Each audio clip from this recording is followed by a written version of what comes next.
राधे दोस्तों। कुरुक्षेत्र की युद्ध भूमि में जब अर्जुन धीरे धीरे ज्ञान प्राप्त कर रहे थे, तब उनके मन में एक और सवाल उठा। हे श्री कृष्ण, जीवन में इतना दुख क्यों है और सुख इतना कम क्यों लगता है? यह सवाल सिर्फ अर्जुन का नहीं है, यह सवाल हर इंसान का है। भगवान श्री कृष्ण अर्जुन से कहते हैं, सुख और दुख सर्दी गर्मी की तरह आते जाते हैं। जैसे मौसम बदलते हैं, वैसे ही जीवन की परिस्थितियां बदलती रहती हैं। कोई भी स्थिति अस्थायी नहीं होती है। तो दुख आता क्यों है? दुख क्यों आता है? दुख का सबसे बड़ा कारण है आसक्ति।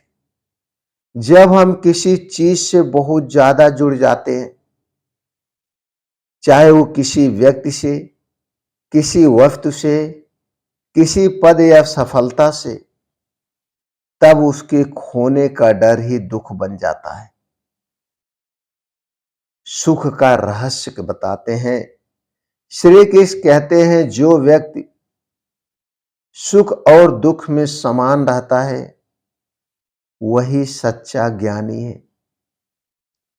जिसे सफलता में घमंड नहीं और असफलता में निराशा नहीं, वही जीवन का असली आनंद पा सकता है। एक किसान की घोड़ी भाग गई। लोग बोले बहुत बुरा हुआ। किसान बोला शायद। अगले दिन घोड़ी कई जंगली घोड़ों के साथ वापस आई। लोग बोले बहुत अच्छा हुआ। फिर किसान बोला शायद।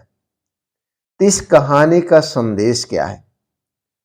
जो हमें आज दुख लगता है, वही कल सुख का कारण बन सकता है। जब हमारा मन स्थिर हो जाता है, परिस्थितियां हमें हिला नहीं पाती, निर्णय बेहतर होते हैं और जीवन संतुलित हो जाता है। यही गीता का सामर्थ्य योग है। आज का जीवन संदेश क्या है? सुख में विनम्र रहें, दुख में धैर्य रखें, हर परिस्थिति को सीख समझें। जीवन का संतुलन ही असली शक्ति है। अगले एपिसोड में हम बात करेंगे कर्म का सिद्धांत। जैसा कर्म वैसा फल। दोस्तों, इस छोटे से उपदेश से आपको क्या सीख मिली? कमेंट सेक्शन में जरूर बताइए।